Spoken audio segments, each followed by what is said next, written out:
Една од најконтраверзните реформи во областа на образованието во изминатите години беше токму екстерното тестирање.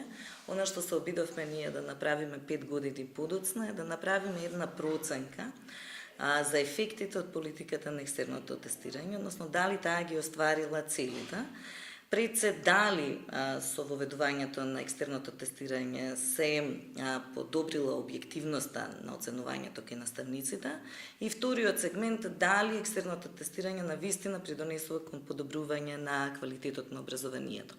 Предмет на истражувањето ни беа наставници и ученици, оние кои што се најзасегнати во образовниот процес, и резултатите од истражувањето покажаа дека најголем број од наставниците и учениците, над 80%, сметаат дека екстерното тестирање не ги остварило своите цели, односно не ја подобрило објективноста во оценувањето, и оттаму најголем број од испитаниците сметаат дека екстерното тестирање треба да се укине.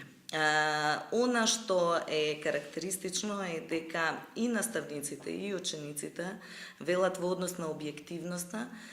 дека оценката на наставниците е пообјективна отколку онаа добиена на екстерно тестирање, дека со инструмент на 30 прашања вие не можете да направите проценка на знаењето на целокупниот материјал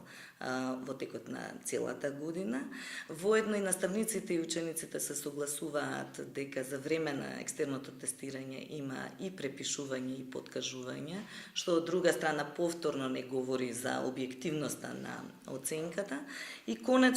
и наставниците и учениците сметаат дека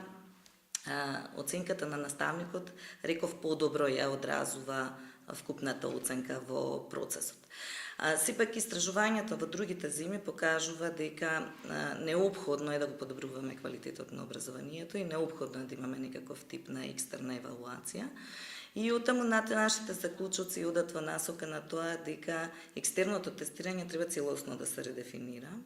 Значи дека треба да биде комбинација на повеќе инструменти. Сметаме дека тоа треба да биде доброволно и сметаме дека треба да биде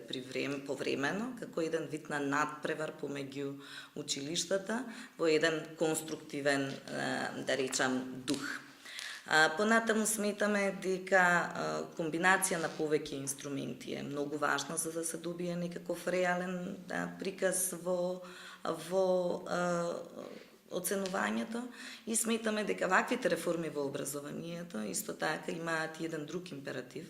а тоа е да се подкренат стандардите во постапката на вработување на наставниот кадар, а потоа исто така да се работи паралелно и на подобрување на образовниот процес.